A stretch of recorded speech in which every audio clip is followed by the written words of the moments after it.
تکبیرات تشریق کیا ہیں؟ یہ مخصوص کلمات ہیں: اللہ اکبر، اللہ اکبر، لا الہ الا اللہ، واللہ اکبر، اللہ اکبر، وللہ الحمد، جنہیں اللہ تعالیٰ نے ایام تشریق کے خاص لمحات میں اپنے ذکر، بڑائی اور حمد کے اظہار کے طور پر مقرر فرمایا ہے۔ یہ وہ دن ہے جن میں اللہ کو تکبیرات بہت محبوب ہیں۔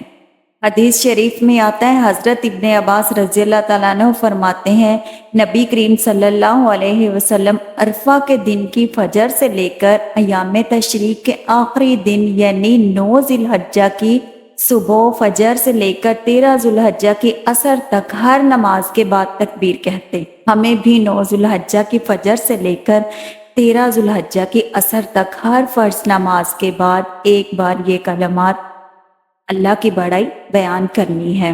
یہ صرف الفاظ نہیں بلکہ ایک مومن کے دل سے نکلنے والی پکار ہے۔ اللہ سب سے بڑا ہے، وہی سب کچھ ہے، وہی سب پر غالب ہے۔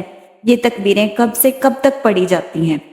9 ذی الحجہ کی فجر سے لے کر 13 ذی الحجہ کی عصر تک ہر فرض نماز کے بعد ایک بار یہ تکبیریں کہنا واجب ہے، یعنی کل 5 دن اور 23 نمازیں۔ کن پر واجب ہیں؟ سب پر، مرد، عورت، مقیم، مسافر، جماعت ہو یا انفرادی نماز، دونوں پر۔ عورتیں آہستہ آواز میں پڑھیں، مرد بلند آواز میں۔ کس نماز کے بعد؟ صرف فرض نماز کے بعد، نفل، وتر، تراویح، جنازہ وغیرہ کے بعد نہیں۔ اگر بھول جائیں، اگر فوراً یاد آ جائے تو فوراً کہہ لیں، زیادہ دیر ہو گئی ہو یا باتوں میں لگ گئے ہوں، قضا نہیں تو چھوڑ دیں۔ اکیلے نماز پڑھنے والے پر، اگر جماعت چھوٹ گئی اور اکیلے نماز پڑھی تب بھی تکبیر واجب ہے۔